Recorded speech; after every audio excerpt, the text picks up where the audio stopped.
are back here on the GSMC Football Podcast. And for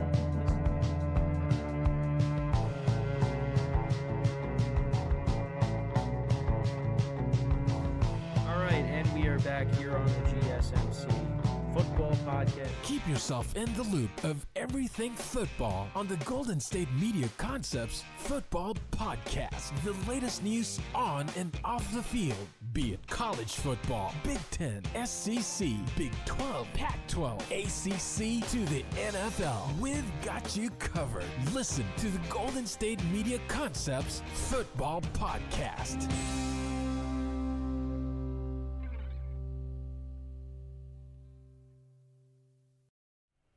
And welcome everybody to another edition of the GSMC Football Podcast, brought to you by the GSMC Sports Network. As always, I'm your host, Kenneth Grunfelder, and it's great to have you guys here on this Friday, November 1st. We have a lot to cover on the show today. Before I get into that, just want to remind you guys, as always, to tip or donate and get your comments recognized. Make sure to click that super chat button in the chat for any thought or comment you may have throughout the live broadcast that you want me to acknowledge. Makes the show more lively, more entertaining between myself, the host, and you guys, the viewers. We appreciate you guys' viewership each and every day, so any contribution you can make to the show means the world to us as we put out content for you guys each and every day. Also, the other way to help out the show is by going to the link at the bottom of the show segment on the ticker, GSMCPodcast.net. That is GSMCPodcast.net. So, let's get into what we're going to discuss for today. We're going to start off the show. We're going to recap last night's game between the Jets and the Texans. The Jets picking up the win, 21-13, so we'll get into how that all unfolded. In the second part of the show, we'll preview the NFC North matchup in Lambeau Field between the Green Bay Packers and the Detroit Lions, one of the best games of the weekend. We'll talk about that. Then we'll get into an AFC East matchup between the Miami Dolphins and the Buffalo Bills. And then the remaining two segments, we'll take a look at some of the big college football matchups for this weekend.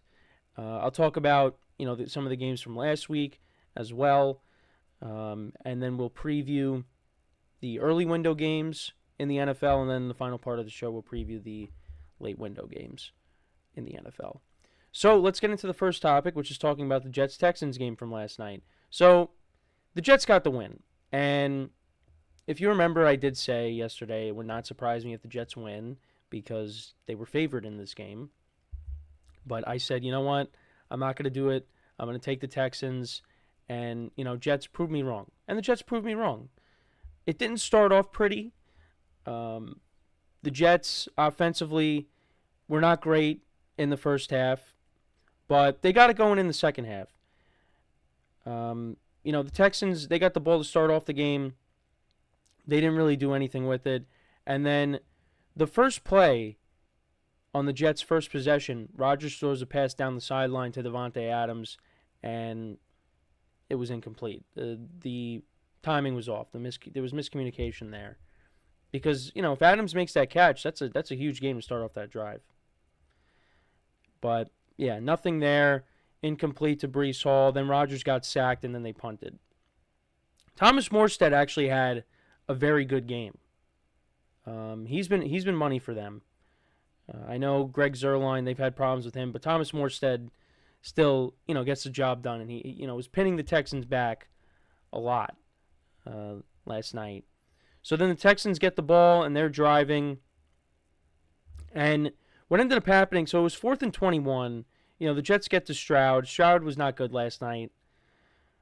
So they sack him, then another pass to Tank Dell was incomplete. Townsend punts it, and he ends up getting, run into. And then there ended up being a roughing the kicker penalty. So now the Texans get the ball, and they're driving again.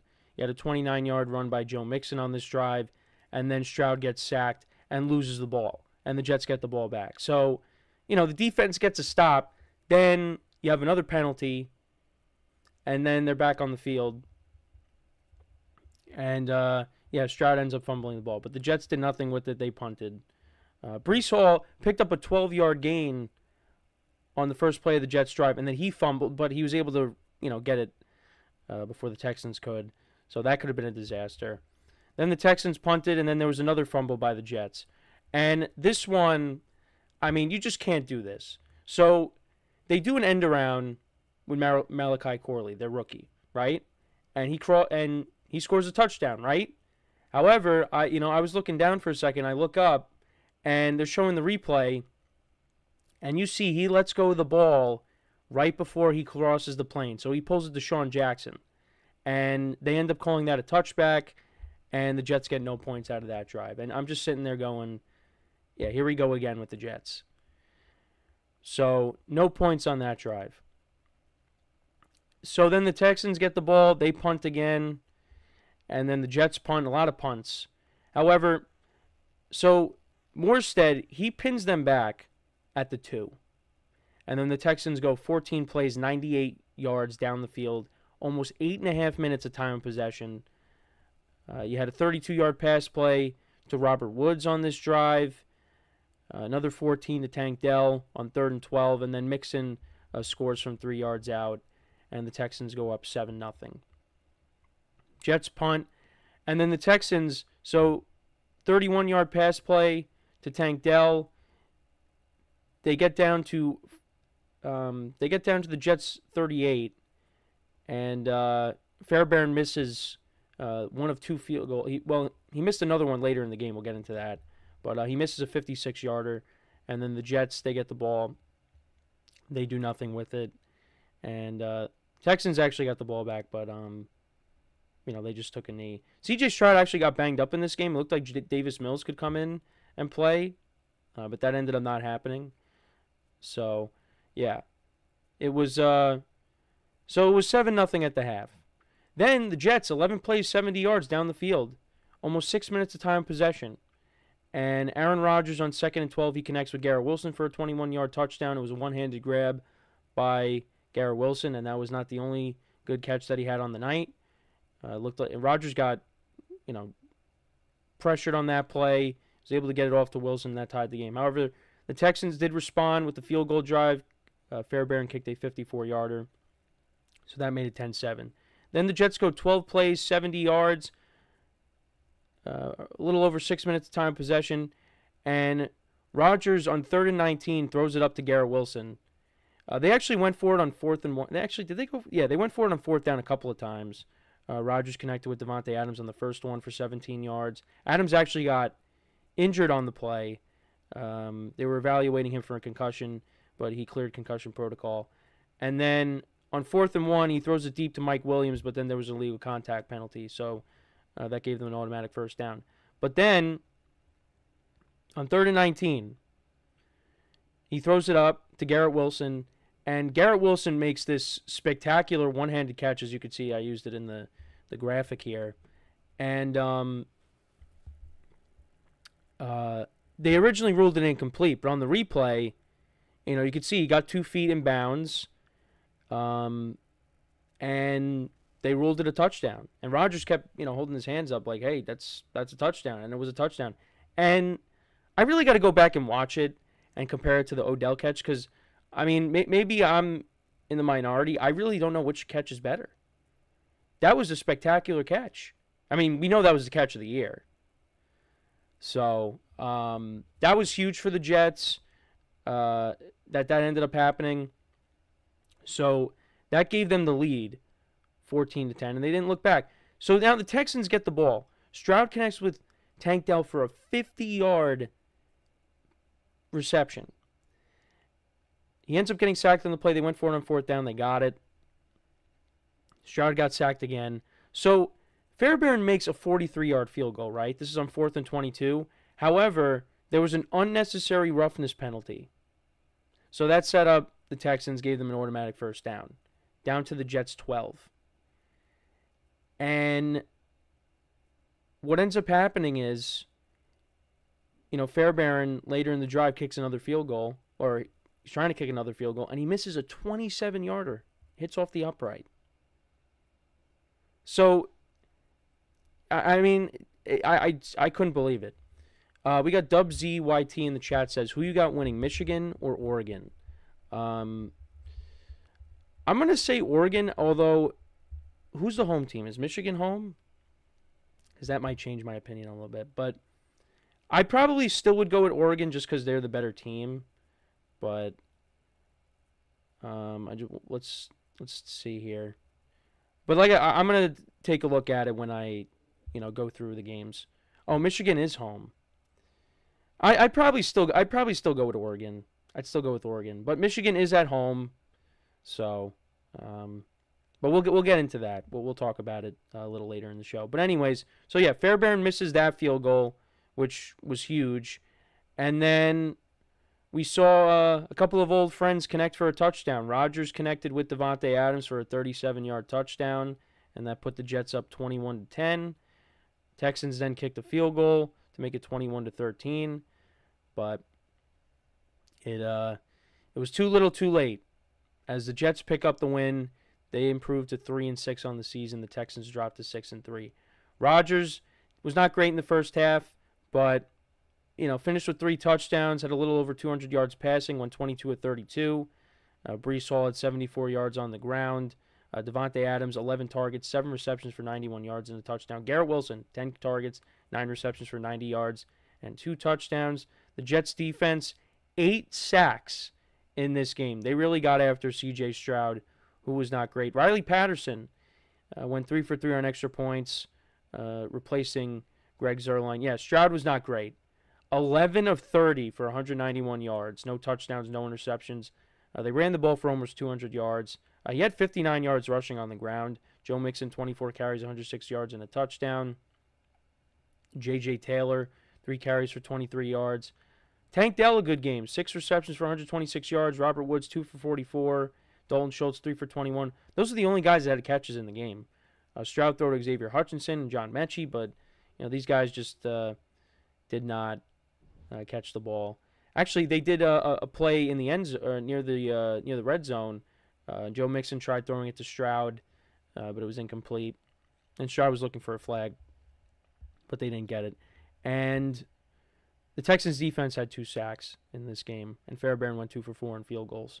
But yeah, the Jets improved to 3-6. Can they keep the momentum going though?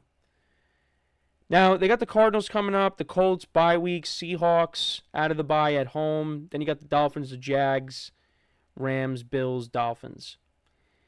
I mean, there is a pathway to at least go 9-8.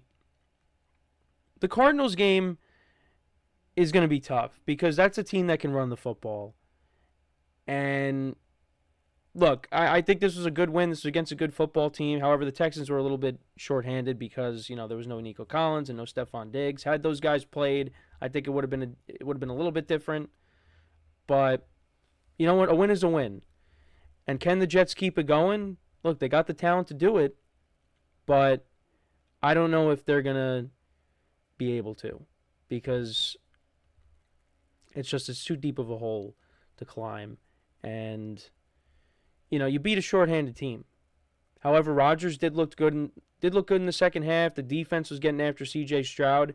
I mean, if they could carry that momentum into next week, defense can get after Kyler Murray, and the Cardinals' defense is not great. So another week, the Jets can maybe keep the momentum going on offense, and Rodgers and Garrett Wilson and Davante Adams and those guys can keep it going.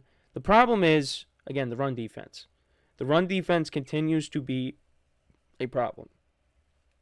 And now you're going up against James Conner and Kyler Murray. So they're going to have to, if it gets into a shootout, the Jets are going to have to outscore them. That's how I look at it. And then you play the Colts. I mean, is it going to be Joe Flacco? Is it going to be Anthony Richardson starting? Who knows? But that's a good win for the Jets. And again, coulda, shoulda, woulda. There were a lot of games that they could have won. They could have beaten the Patriots last week. They could have beaten the Broncos. If you have a kicker, the Bills, the Jets would be in a much better position right now.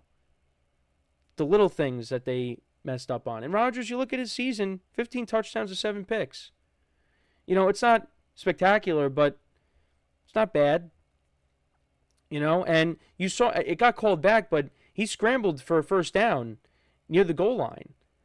And if they could at least get through these next 2 weeks and then you go into the bye and you could keep Rodgers upright, get him healthy, get him off his feet, and you come out of the bye, maybe you're a little bit more crisp with your receivers, got to win these next 2 games. If the Jets win these next 2 games, then we can have a conversation. But right now, it's too big of an obstacle to overcome right now at 3-6. But can they do it? Like I said, they got the talent. So let me know what you guys think, though, about this game. What were your takeaways from it? Let me know in the comments. So we are going to take our first break of the show, and then when we come back, we will preview Aaron Rodgers and Devontae Adams' former team. We'll talk about the Packers and the Lions. We'll preview that game, one of the best games of the weekend. So with that being said, stick around, and we'll be right back here on the GSMC Football Podcast. I feel like I'm losing my mind. Is everybody in the world blind? Please, Lord, give me a sign, a sign. I feel like I'm losing my mind. Is everybody in the world blind? Please, Lord, give me a sign, a sign.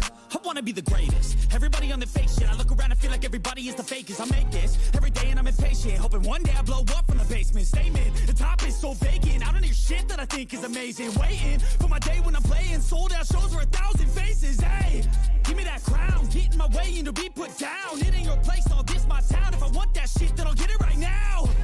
I'm losing it, the noose it fits. I'm losing shit, a stupid myth. You choose to live or choose to dip. You choose to fight or lose your grip and lose a gift. I feel like I'm losing my mind. Is everybody in the world blind? Please, Lord, give me a sign, a sign. I feel like I'm losing my mind. Is everybody in the world blind?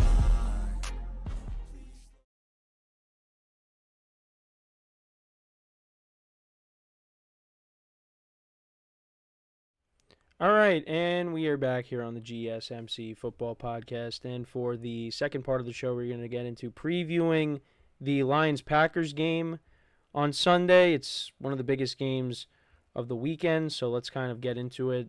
Packers and Lions, teams that are both on a roll right now. You can make the argument that they are the 2 best teams in the NFC. It's really the NFC North. The NFC North has the best teams right now. I mean, you could throw the Commanders in there, of course, because they've been playing well. But I just think these are the best teams. They are the teams in the NFC North. And, I feel like I'm kind of disrespecting the Vikings a little bit just because, they were 5-0 and now all of a sudden they've lost 2 straight and now they're in 3rd place in their division now after being in first for a while. But right now, I would lean towards the Packers and the Lions being the 2 best teams. And we still have to figure out who's playing quarterback for the Packers because it looks like it's going to be Jordan Love. It does look like that is going to be the case. He did practice in a limited fashion on Thursday. And, looking at the sleeper app, it says realistic chance that he plays on Adam Schefter was reporting that there's a realistic chance that he plays on Sunday. And I hope he does. Now, if he doesn't, you got Malik Willis. And Malik Willis has done a very nice job filling in for Jordan Love. We did talk about that earlier this week. He has done a very nice job filling in when Jordan Love was out and, of course, came in relief when Jordan Love left the game against Jacksonville on Sunday. But when you're going up against the Lions, it's a whole different ballgame. You got to be able to put up points. And the Packers were fortunate when Jordan Love got hurt that, they were going up against some inferior opponents. Against the Colts and, of course, the Titans. And they won those 2 games and Jordan Love came back. And they were in a good spot. But, if he misses this game, it's going to be tough.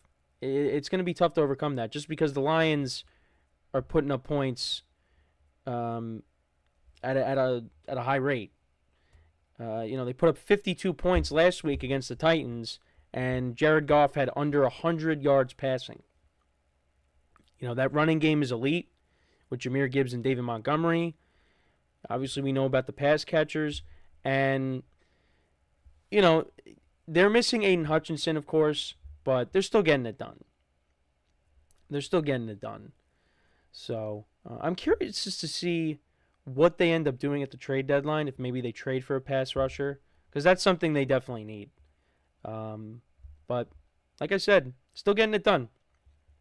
I mean, they've still been, putting up points and winning games even without, Aiden Hutchinson rushing the passer. I mean, they got into a shootout with the Vikings, but they won that. And then, like I said, they put up 52 points against the Titans, winning 52-14. And now they got the Packers, and then they got the Texans next week on Sunday Night Football. And Nico Collins hopefully will be making his return for that game.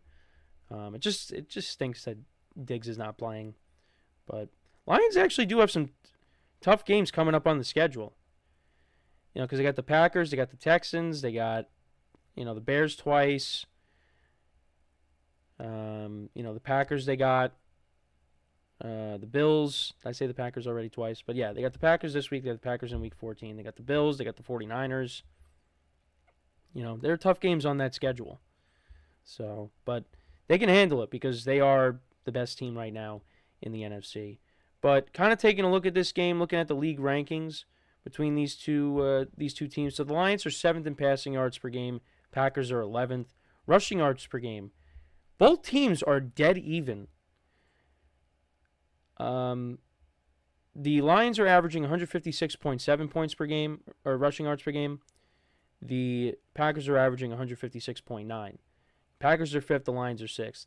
Then in points per game, they're both top 10. The Lions are 1st, averaging 33.4 points per game, and the Packers are 6th, averaging 27 points per game.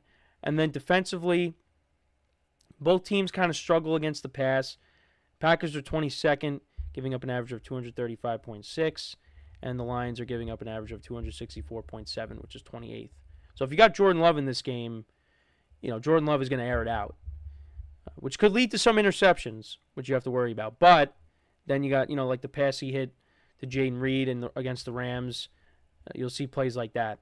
Then against the run, the Lions are actually 5th.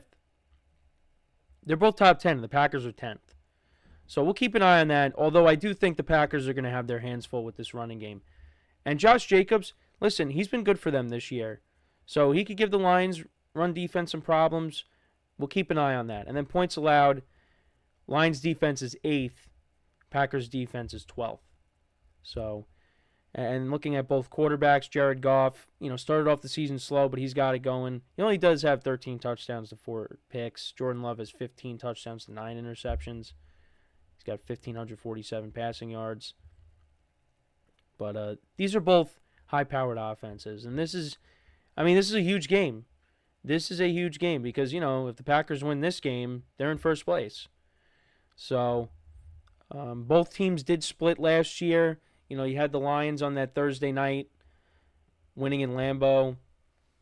Packers tried to come back, but, it was just too big of a deficit to climb or to overcome. And then the Packers, they went in to Detroit on Thanksgiving, and they won that game. So, I would think these two teams are going to split.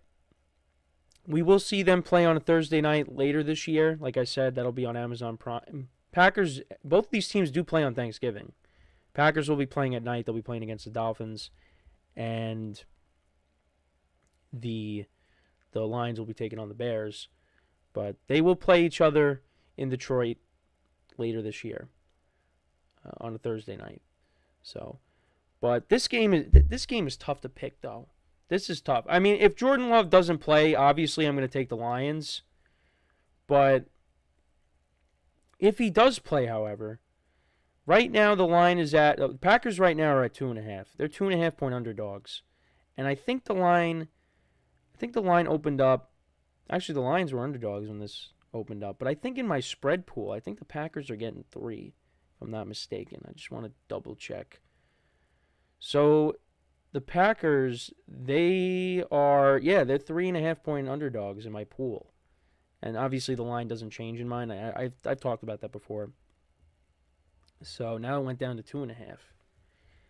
I'm gonna say if Jordan Love does play, I might lean the Packers, but if he doesn't play, I'm taking the Lions. It's going to be a very tough game, though, because the Lions just are putting up points better than anybody right now. And now having said that, I still didn't have them ranked at number 1 in my power rankings, but they are one of the best offenses in the NFL, if not the best offense. That team is rolling. And like I said, things that I worry about with the Packers, Jordan Love turning the ball over, because the Lions could definitely take advantage of that. But you know what? Jared Goff could turn the ball over too. I think the Lions are going to continue to rely on their running game at times. I mean, Jahmyr Gibbs has been awesome this year. I mean, both running backs have been awesome this year. The Packers are going to have their hands full with that. And I think the Lions are going to find success running the football. But, they don't have Aiden Hutchinson in this game, so, and if they're not a very good pass defense, and Jordan Love can exploit that with the weapons that he has at his disposal. Now, obviously, when you look at the pass catchers in this game, Amon-Ra St. Brown, you rank at number 1. He is the best receiver in this game. But Packers got good receivers over there. Romeo Doubs is doing well. Jaden Reed. Obviously, you want to see Christian Watson get it going. I mean, he had a touchdown a couple of weeks ago against the Cardinals, and Dontavian Wicks has had his moments. Tucker Kraft, he's been good for them this year, the tight end. They got a lot of young weapons on this team, and like I said before, Josh Jacobs running the football effectively for them this year. So, if Jordan Love plays, I mean, this game's going to be a shootout. And I would say take the over in this game. Or maybe do some kind of alternate over, if you can. Because the over-under for this game, if I can go back to it, right now it's 48. I mean, I could see this game being like a 30-27 game, something like that. Because the Packers put up points too. I mean, last week they won 30-27 over the Jaguars. And like I said, the Lions put up 52 points. So this could definitely be a high-scoring game. So I'm going to lean, if Jordan Love plays, because they're home, I'm going to take the Packers. I don't feel great about it because the Lions are playing so good. But, Packers are at home, and I think they're going to be ready for this game. But it's going to be tough. It's going to be tough because their defense is going to have their hands full. If the Packers could get a pass rush like they did against the Texans, if they can get after Jared Goff, and Jared Goff is not a mobile quarterback. I mean, he can move around when he has to, but, he's more of a, he's closer to a traditional pocket passer than he is a mobile guy. So if the Packers could get after him and make his life hard, then they can definitely win this game. And I think the Packers will put up points in this game. But they can't fall behind. That's the one thing you don't want to do. So if Jordan Love plays, I like the Packers, but if he doesn't play, I'm going to take the Lions. But let me know what you guys think about this game. Who do you think wins? Let me know in the comments. So before we go to break, I just want to remind you guys once again to tip or donate and get your comments recognized. Make sure to hit that super chat button in the chat of any thought or comment you may have about the live broadcast. I will acknowledge it. Just makes the show more lively, more entertaining between myself, the host, and you guys, the viewers. We appreciate you guys' viewership each and every day, so any contribution you can make to the show means the world to us as we put out content for you guys each and every day. Also, the other way to help out the show is by going to the link at the bottom of the show segment on the ticker, GSMCPodcast.net. That is GSMCPodcast.net. And that was probably the first time that I say it, and the link is still there. Because usually when I'm saying it, the link, goes off the screen. So you can't see it. But yeah, make sure to do that. We greatly appreciate it. So when we come back from our second break of the show, we will get into talking about another divisional matchup between the Bills and the Dolphins. We'll get into all that, talk about it when we return from our second break. So with that being said, stick around, and we'll be right back here on the GSMC Football Podcast. Looking for your daily fix of sports talk without having to pay for it? GSMC Sports Network is available on YouTube. Just search GSMC Sports Network. Get your fix of daily sports talk shows on YouTube, absolutely free. NFL, college football, NBA, MLB, MMA, UFC, fantasy football, and so much more. GSMC Sports Network has shows running all day long, with new sports shows starting every 2 hours. Just like on your favorite cable sports channel, except GSMC Sports Network is absolutely free. Just search GSMC Sports Network on YouTube to catch one of your new favorite shows, like the GSMC College Football Podcast, Chip Shot Football Podcast, Hoops and Heels Women's Sports Podcast, GSMC Basketball Podcast, and so many more. Check it out for yourself. GSMC Sports Network, now available on YouTube absolutely free. Search GSMC Sports Network on YouTube right now.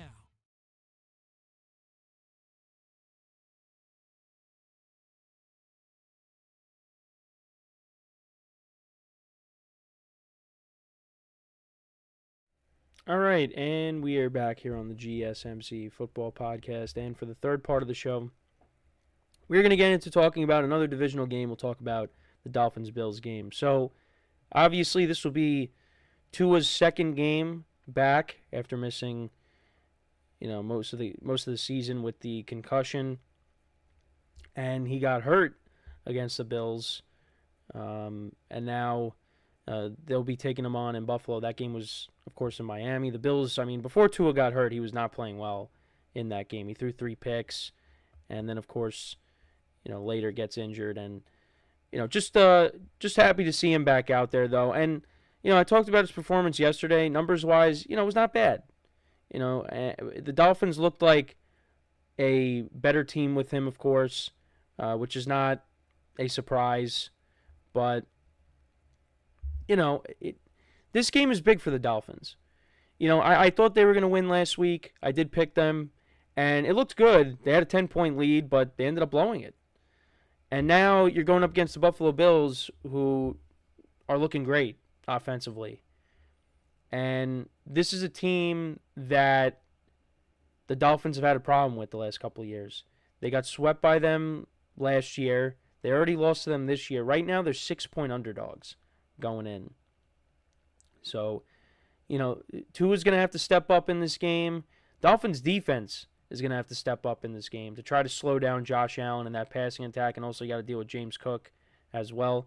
To kind of look at the league rankings, passing yards per game, the Bills' defense is 18th, giving up an average of 221.4, and then the Dolphins' defense is this is offensive stats. My mistake. Bills are averaging 221.4 passing yards per game. The Dolphins are averaging 204.9. Now, of course, that's without Tua for most of the season. So you figure that's going to, go up as we move along here in the second half. Rushing yards per game. This is where the Dolphins have to find success to try to slow down the Bills' offense and keep them off the field. They're top 10. They're 9th, averaging 131.7 rushing yards per game. And the Bills are averaging 122.3, which is 13th. James Cook's having a good year. But then points per game, it's not even close. The Bills' offense is 5th, averaging 28.8 points per game, and the Dolphins are 32nd, averaging 13.9 points per game. And last year, it was completely different. They were, close to the top. They were one of the top scoring offenses. Tyreek Hill had a big year. Tua was good and led the league in passing yards, but with him being out, they just really could not get anything going offensively. They did end up winning a game, of course, against the Patriots, but it was some tough football to watch. So now we'll get into the defensive stats. So actually, the Dolphins, their defense does well against the pass. They're holding quarterbacks to under 200 yards passing. Josh Allen, I don't think, had 200 yards passing in the game against them the first time they met, but it didn't really matter because, he only had 139 yards passing. But that's because the Bills, their defense dominated the game, 3 interceptions, and James Cook had a big game. So, but then defensively, when it comes to the run, both teams are middle of the pack. Let's get back to the Bills for a second. Their pass defense, they're giving up an average of 224.5 passing yards per game. So maybe they can find some success throwing it to Tyreek Hill, get him involved, get Jalen Waddle involved. And then rushing yards per game, they're, like I said, both in the middle of the pack. Bills are 15th. Dolphins are 16th. Bills are giving up an average of 120.3 rushing yards per game, and then the Dolphins are giving up an average of 123.7. So, like I said, maybe you find success in the running game if you're the Dolphins. Use Devon Achane, use Raheem Mostert, get those guys going.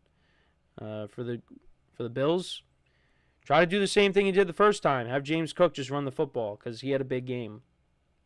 Points allowed, Bills defense is 6th, giving up an average of 18.3 points per game.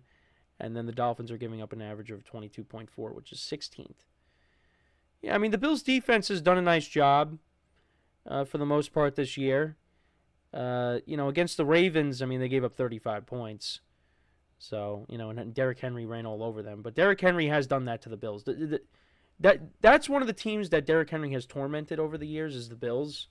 He's had some big games against them. So, but, having said all that, I think the Bills win this game. I just think that they have the Dolphins' number. And I think now with this game being in Buffalo, it's going to be tough. It's going to be really tough. And Josh Allen is playing really well. He's got 14 touchdowns to 1 interception. That's unbelievable. He didn't throw his first interception until, I think it was this week, right? Wasn't it this past week against the Seahawks? Yeah, it was against the Seahawks. It took till week 8 for him to throw his first interception. That's unbelievable. He's been doing a great job at limiting the turnovers. Really has. Obviously he wasn't going to go the whole year without throwing a pick. That was going to happen. But he's been great. And, bringing in Amari Cooper, that just makes the offense better. Didn't really do much against the Seahawks, but he had a good game the week before that. So, I expect him to have a big game here. And, get the other guys involved. James Cook, like I said, he had a big game against the Dolphins back in week 2. I think he had 3 touchdowns in that game, if I'm not mistaken. So he had 2 rushing touchdowns, but I think he also had a receiving touchdown as well. So they got to lean on him in this game as well. Yeah, so he ran the ball for 78 yards, had 2 rushing touchdowns, and he had a receiving touchdown as well. So 3 total touchdowns in that game. I don't know if he's going to do that, but I expect him to get into the end zone at least one time. But for the Dolphins, I think, like I said, to try and limit this Bills offense, one of the things they're really going to have to do is, dominate time of possession. Keep Josh Allen and that offense off the field. Have sustained drives. Long sustained drives. Run the football. Get the ball to Tyreek Hill. Get the ball to Jalen Waddle. It's easier said than done. And, try to keep them off the field. That's really how you got to look at it. Because, I really do think you start getting into a shootout and you fall behind similar to last year and similar to, the game this year, I don't think they're going to be able to come back.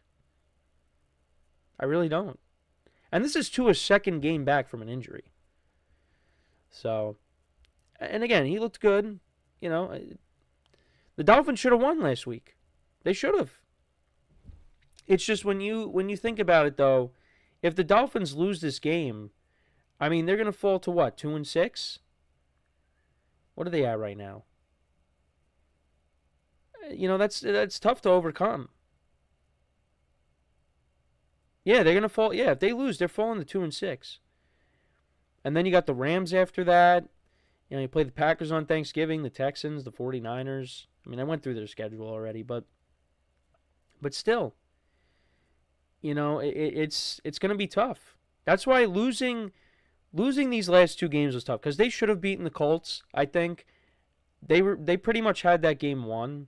Well, I shouldn't say that, but they were leading, and the Colts they took the lead and they didn't look back. Yeah, the Dolphins were up, 10-0? Yeah, they were up 10-0 in that game, and then the Colts scored 16 unanswered points. So, could have won that game, and then against the Cardinals, you blow a 10-point lead. So, back-to-back weeks, you're blowing 10-point leads. So, if you win those 2, you're looking at 4-3, and that's good. But right now you're 2-5. You are what your record says you are, and they got to figure it out. But I definitely think there's a chance they could win this game. Anything can happen. But, the Bills are a team that has owned them, and now you're playing in Buffalo. And Josh Allen is playing at an MVP level. So, I got to go with the Bills. I know it's a lot of points, but I think they win by at least a touchdown. But who knows? Who knows? I'm curious to see what ends up happening with them after the year. I think I might have said this already. Because I think, if you miss the playoffs entirely, is Mike McDaniel gone? Is that on the table? Or are you going to give him another chance? I mean, I think the Dolphins can make a little bit of a run, but who knows? They did give him an extension before the year started, because I just thought about that now. I was like, didn't they give Mike McDaniel an extension? Yeah, he signed through 2028. So, I mean, if they finish with 4 wins, I mean, you're still going to bring him back. But then you could say, well, Tua got hurt, and, we had a lot of injuries. I get it. But we'll see. We'll see. This is going to be a tough game, but if they lose this game, they go to 2-6. Right now, I lean towards saying no, they're not making the playoffs. But it's not impossible. I mean, the NFC is more log-jammed. The AFC, if you got a team like, if the Jets can make a run or the Dolphins can make a run, I mean, maybe, you find a way into the playoffs. But you got to start winning games. But let me know what you guys think about this game. Who do you think wins? Like I said, I got the Bills winning. Let me know in the comments. So, we are going to take our next break. When we come back, we will talk about the college football matchups for this weekend. We'll also, I'll talk about some of the games from last week, and then we'll get into previewing. We'll take a look at the early window games for Week 9 in the NFL. So make sure to stick around for that. So that's what we will do. We'll get into some college football. We'll get into some NFL. Like I said, I'll recap some of the games from last week in college football. We'll get into that. Obviously I want to talk a little bit about Ohio State. Nebraska, of course, being there. I wanted to get into that. But yeah, we'll talk about all that when we come back from our next break. So with that being said, stick around, and we'll be right back here on the GSMC Football Podcast.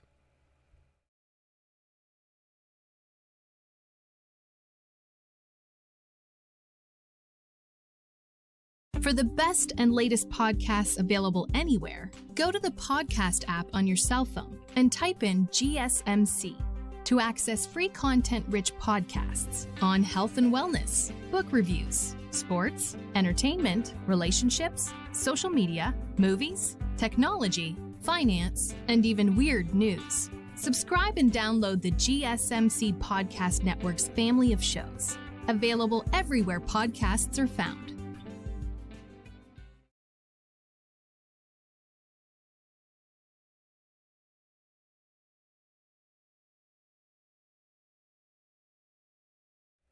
All right, and we are back here on the GSMC Football Podcast. And for the fourth part of the show, we're going to now get into talking about the big college football matchups for this weekend. I'll take a look back at some of the games last week, and then we'll also preview the early slate of games for Week 9 in the NFL. So I did want to talk about Ohio State, Nebraska. So I did mention it earlier in the week. I thought, in terms of atmosphere, that was one of the best game experiences I've ever had. The crowd was awesome. Just being at the game, that was an experience I'm never going to forget. Now, for the game itself, I mean, thought this game was going to be a blowout. Again, I'm not a big college football guy.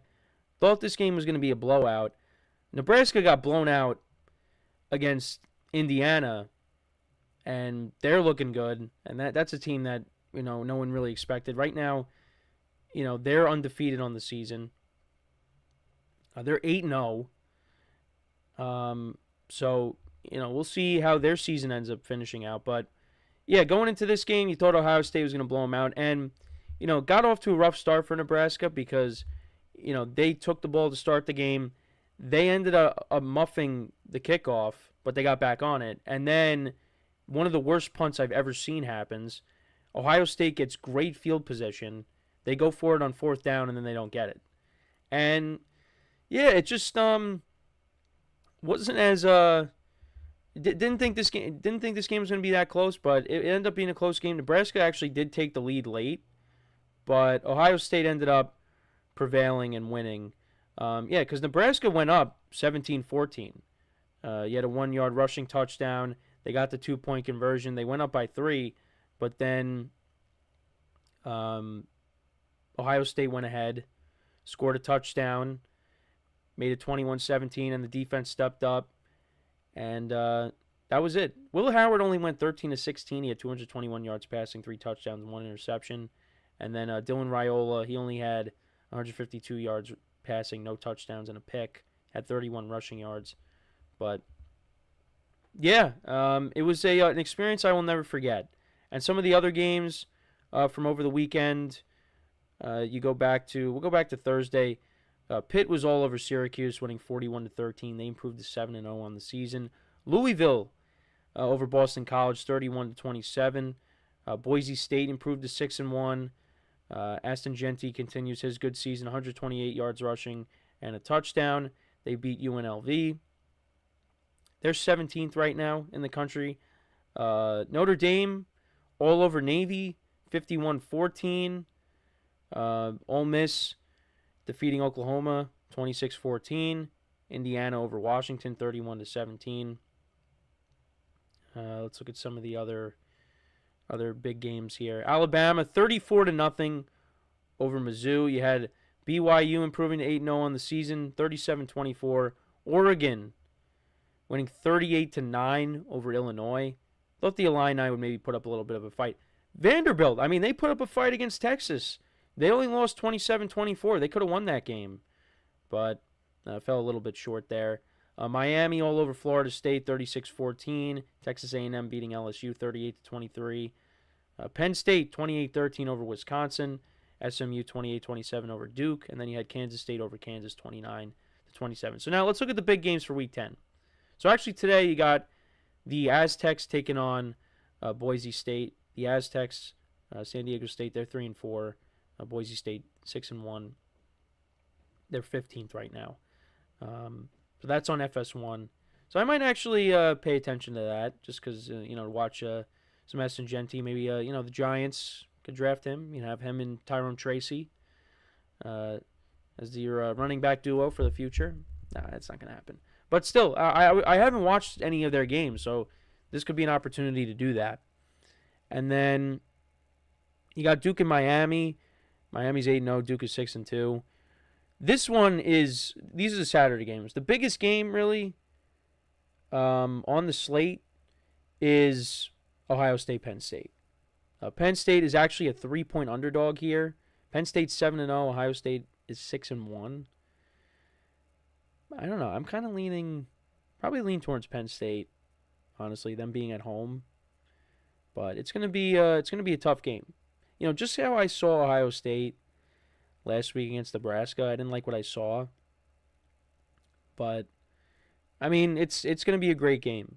That's a game I definitely want to watch. Then you have Ole Miss taking on Arkansas, the Illini taking on Minnesota, Georgia against Florida. Probably take Georgia in that game. And then who Dub ZYT brought up. This is a 3:30 p.m. Eastern time game. You got 8-0 Oregon against Michigan. Michigan is home. They're a 14.5-point underdog. I would definitely probably take Oregon. But, Michigan's at home. Could they maybe cover the number? Maybe. And then you got 8-0 Indiana taking on Michigan State. Probably take Indiana to win that game. Louisville and Clemson. Got South Carolina and Texas A&M. Kentucky and Tennessee. Pitt against SMU. So, yeah, there are some good games here. The ones I'd really focus on is Ohio State, Penn State, and then Oregon, Michigan. And then I guess Louisville and Clemson later on. But yeah, the two biggest games obviously are the ones I just brought up. The biggest game is Ohio State, Penn State. So, and then looking at the rankings right now, so Oregon's 1, Georgia's 2, Penn State 3, Ohio State 4, Miami's 5, Texas is 6, Tennessee 7, Notre Dame 8, BYU 9, A&M 10, Clemson 11, Indiana's 13th, Alabama's all the way down to 14, Boise State's 15. I want to see how this playoff looks this year. It's going to be interesting. Texas is all the way down to 6. I mean, they used to be all the way up there, but they plummeted. So we'll see how we'll see how it goes this weekend. Got Colorado's ranked. Colorado's 23rd, and they're taking on Texas Tech. Then they got Utah, Kansas, and Oklahoma State. So, we'll see where they end up.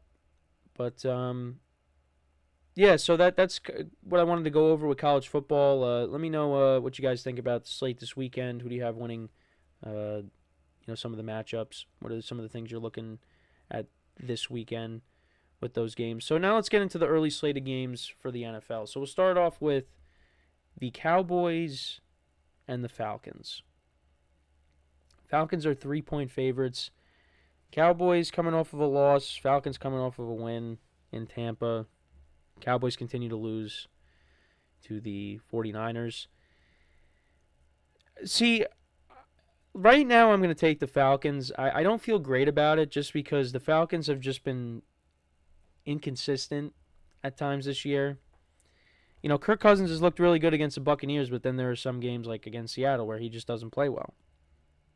Now, the Cowboys, their defense is not great, and I don't think the Falcons' defense is that good either. They do have good players on this team, on that side of the ball. But I don't know. I feel like Dak and that offense could put up points against this defense. So I think this could be a back-and-forth game. So I don't really know what I might do with the points. I think the Falcons, being at home, they could, get the win here, but I don't feel great about it. I don't. This is a game I don't really know what to do there. And then looking at, this could be a sneaky good game, actually. You got the 5-3 Denver Broncos at the 5-3 Baltimore Ravens. Ravens are 8-point favorites right now. I honestly would take the points. Because I think that, the Ravens defense is not great. Pass defense not great. I mean, I saw, how they looked against the Browns with Jameis at quarterback. The Broncos defense has been good.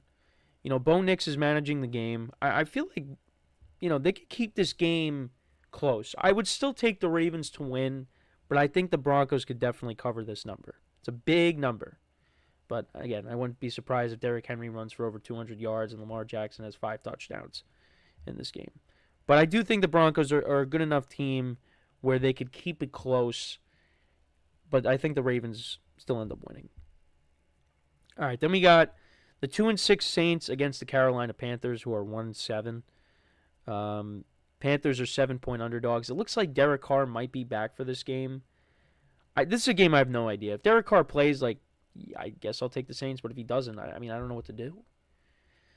Do I take the points? Again, even with Derek Carr playing, it's a big number. And the Saints are just, they have fallen since that 2-0 start. Part of that is because of injuries, but yeah. I'm going to take the Saints and lay the points. If Derek Carr plays, I'll feel a little bit better. But if he doesn't, I just don't know. But either way, I would take the Saints to win. Then you got the Raiders and the Bengals. Bengals are 7-point favorites coming off of a loss to the Eagles. The Raiders coming in. They're coming off of another loss as well, losing to the Chiefs. Take the Bengals to win and cover. Don't feel great about it just because the Bengals defense is not great. But Bengals got to win this game. And I just think, if their offense gets it going like it has, that passing game with Jamar Chase, and I don't know if T. Higgins is playing, but, if the Bengals go up by multiple scores, I don't think the Raiders are going to be able to keep up. So I'll take the Bengals. I'm actually going to take the Browns against the Chargers. I like what I saw from Jameis last week. The Chargers do have a better defense, but, the Chargers, in order for them to, keep this game, how they want to play it, they're going to have to run the football. And I think they will be able to with J.K. Dobbins. But, the Browns looked like a better team with Jameis at quarterback. And I think, they're at home. I think they keep this momentum going. I think they win this game. It's going to be tough, but I like the Browns to win this game and improve to 3-6. But we'll see what happens. Then we got the Commanders and the Giants. In my spread pool, Giants were getting 3.5. Now the number went up to 4. They're 4-point underdogs. Giants are not good at home. They're not. They do always beat Washington. They should have beaten them this year if they had a kicker, but they did not.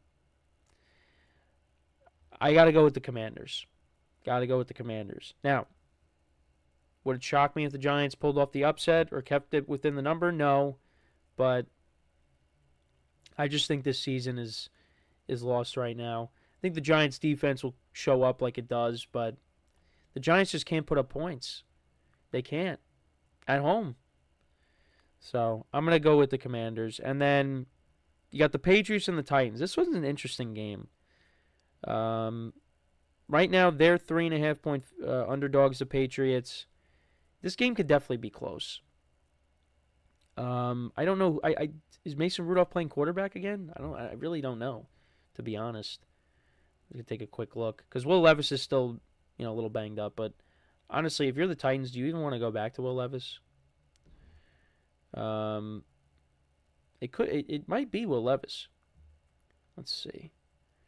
Let's take a little quick peek. So, Will Levis is still questionable. He was limited on Thursday. So maybe,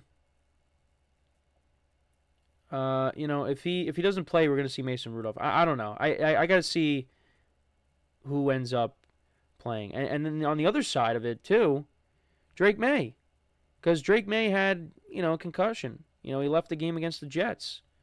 So, what's gonna happen there? Right now he's questionable. He was limited again, and he might play on Sunday. So I don't know. I gotta see what ends up happening. But I could lean taking the points. But maybe the Titans being at home might take the Titans. I don't know.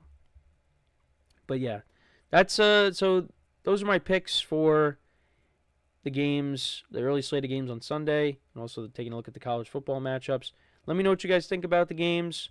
Anything you're keeping an eye on? Who do you think's going to win? Any of these games that you feel strongly about? Let me know in the comments. So we're going to take our final break of the show. When we come back, we'll preview the late slate of games in the NFL. So with that being said, stick around, and we'll be right back here on the GSMC Football Podcast.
All right, and we are back here on the GSMC Football Podcast. And for the final part of the show, we are going to get into discussing the late slate of games. We did talk about one of them earlier in the show. We talked about Packers, Lions, but let's take a look at some of the other games as well. And they're not really that easy to pick, to be honest, some of them. Like, you have the Cardinals and the Bears. Right now, the Cardinals are 1-point favorites at home. And the Bears have a good defense. I know Caleb Williams did not play well last week, but I think he'll play better in this game because I don't think the Cardinals' defense is that great. But I think this could be a good game. And, Kyler Murray's had a good year. James Conner's running the football well for them. DeAndre Swift on the other side, he's been running the football better for them, for the Bears in recent weeks. So this could definitely be a competitive game. I might lean towards the Cardinals. I actually wanted to check and see what the line opened up at. So, actually, the Cardinals in my spread pool, they're only a half-point favorite, and I actually had the Bears. So, I don't know. This game is like a coin flip. Like, I don't really know. Because the Bears have a good defense. Their defense is good. And, they should have won last week against the Commanders if it wasn't for that miraculous Hail Mary by Jaden Daniels. So, I don't know. And with the Cardinals, they have been playing good. They have won 3 of their last 4 games. But maybe they're due for a loss. So, I might take the Bears in this spot. Then you got the Jaguars, the 2-6 Jaguars against the 5-2 Eagles. The Eagles are 7.5-point favorites at home. Have the Eagles started to find it? I keep saying that. But then again, I look at the last 3 opponents. You went up against a bad defense. Although, Eagles defense stepped up against Joe Burrow and the Bengals offense, held them down in the second half. But you beat them, you beat the Giants who aren't good offensively, you beat the Browns, and now you're playing Jacksonville, which you should win pretty easily. I don't know. The Eagles, I really don't know what to think of them right now. I don't think they're a bad team. I definitely do not think that. But I don't look at them as an elite team. I think Saquon Barkley has been awesome for them this year. That's the one thing that I could look at and say, confidently, that's their best player right now. Getting A.J. Brown back and Devontae Smith has been huge for this team, to get the passing game going. Because, if you look at the Buccaneers game, I did bring that up, I think, yesterday, or at least during the week. I don't even remember. But it was this week. They did lose that game to the Buccaneers, but they were without A.J. Brown, and I'm pretty sure Devontae Smith didn't even play in that game either. So, if you have your top 2 wideouts, maybe things are different. But, listen, they're 5-2. They could be 6-1 had they beat the Falcons. So, but I like the Eagles in this spot. I think they should win. And, the defense, like I said, I think has been playing better, it seems. So, and the Jaguars are not very good. Now they lost Christian Kirk for the year. So that's another weapon that Trevor Lawrence doesn't have. So I like the Eagles in this spot. I think they win and cover, but it's gonna be tough. Then you got the Rams and the Seahawks. This is another toss-up. The Rams, they looked a lot better, having their top 2 weapons back in Cooper Kupp and Puka Nacua. The Seahawks coming off of a blowout loss to the Bills at home. Puka Nacua actually tweaked his knee in practice, but they said it's not a big deal. But I don't know. It's kind of a big deal to me just because knee injury is what kept him out. So hopefully it's not serious. They said it's not, but that still worries me though. I don't know. It's tough. It's tough. Actually, I wanted to look at the injury report because is DK Metcalf going to play? Because they didn't have him last week. So, no, I'm looking at the Rams right now. So, DK Metcalf, he did not practice on Thursday. So, not looking great right now. If he doesn't play, they definitely missed him against the Bills. But I still ended up picking the Seahawks with the points against the Bills, which that was not a smart move by me. But, yeah, I like the Rams in this spot. I don't feel great about it. Again, I think it's another toss-up. I just think, with Sean McVay and, with the weapons being back and Stafford looking better, I think the Rams get it done, but it's not going to be an easy game. It's not. It's a divisional game. I think the Seahawks will definitely play better than they did last week, but it's going to be tough. And then this is a game I really don't know what to do. So it looks like Joe Flacco is starting, or Joe Flacco will be starting against the Vikings on Sunday for the Colts. They got Jonathan Taylor back for this game. The Colts are 5.5-point underdogs. Vikings have dropped their last 2 games, games that, they could have won. They could have won both of them, but they didn't, and it happens. I think the Vikings do get back on track and win this game. My thing is, do the Colts cover the 5.5? That is the question. And, when Joe Flacco plays, he's played really well. I know on the road against the Titans, he struggled a little bit. And the Titans don't have a bad defense, although got shredded by the Lions. That game was close. He struggled a little bit. The Vikings have a good defense. But unlike the Titans, the Vikings can put up points. And, if Flacco's struggling in this game, Colts got no shot. They got no shot. Because the Vikings, I think, if they go ahead, if they take a lead, I don't think the Colts are coming back. So it's really going to be up to, I think you got to establish a running game, with Jonathan Taylor. And, he looked good last week, right? I think he scored a touchdown last week. So, actually, let's look at his stats from last week. Yeah, he had over 100 yards and a touchdown. He averaged 5.3 yards per carry. Yeah. So you got to rely on him in this game. Defensively, the Vikings, they're third at stopping the run. 83.9 yards per game they're giving up on average to running backs. However, both pass defenses have struggled, so that's where the Colts can exploit them. And, they got the weapons for it. The weapons do with Alec Pierce and Josh Downs and Michael Pittman. They got good young weapons. So, if they could put up points, this could be a good game. I just worry about Flacco against that pass defense, because Brian Flores is going to bring it. And Flacco, we talked about Jared Goff a little bit earlier, about how he's more of like a traditional pocket passer. Joe Flacco's a statue. Joe Flacco's not moving out of the pocket. I remember there was a play last year with the Browns where he extended the play, but Joe Flacco, for the most part, Joe Flacco is a pocket passer. So if that's the case, the Vikings are going to bring the house and try to get to him.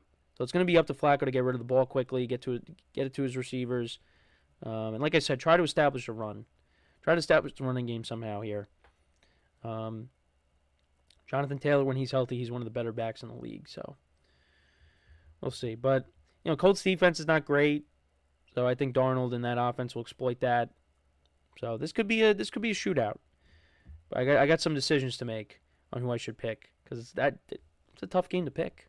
It's a tough game. So, but just to kind of run through my picks collectively, all of them. So right now I got the Falcons, I got the Broncos with the points, but the Ravens win. Bills, the Saints, the Bengals, the Browns, the Commanders. I really don't know what to do with this game, but I might lean Patriots. Bears I might take.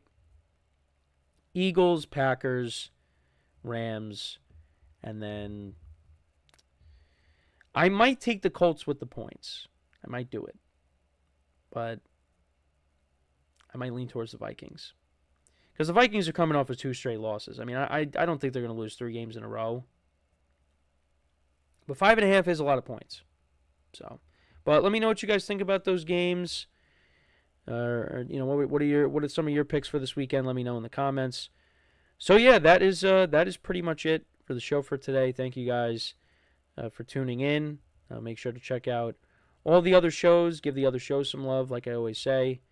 Enjoy your Friday. Hope everybody had a good Halloween. I'll be honest, I completely forgot that it was Halloween yesterday. Did not watch any kind of scary movies, nothing. I watched nothing. That's partly because I've been busy. Obviously coming back from the trip, and there were other things going on that I had to watch, like the World Series, but that's over now. And then last night, of course, was the football game. So yeah, just really didn't have a chance to watch anything this year. Didn't really get a lot of trick or treaters either. We used to, but I did bring this up. When I was younger, when myself and my siblings were younger, we were the trick or treaters. And the kids that are on my block and around, they were all around our age or around, my siblings' age, whatever. Now it's like we got maybe like 2 groups of trick or treaters, 2 or 3 groups. So now we got all this candy. So yeah, it's Halloween's not like it used to be. That's for sure, and that goes for a lot of things, really. But yeah, I hope everybody enjoyed that. However you did, hope everybody's doing well, and hope everybody enjoys their weekend. Hopefully we have some good games. I think we definitely will. Good luck with fantasy and all that. And yeah, so yeah, as always, I'm your host, Kenneth Gruenfelder, signing off from the GSMC Football Podcast, brought to you by the GSMC Sports Network. Have a good day. Enjoy the weekend, and I will talk to you guys on Monday. Take care, and I will see you guys next time.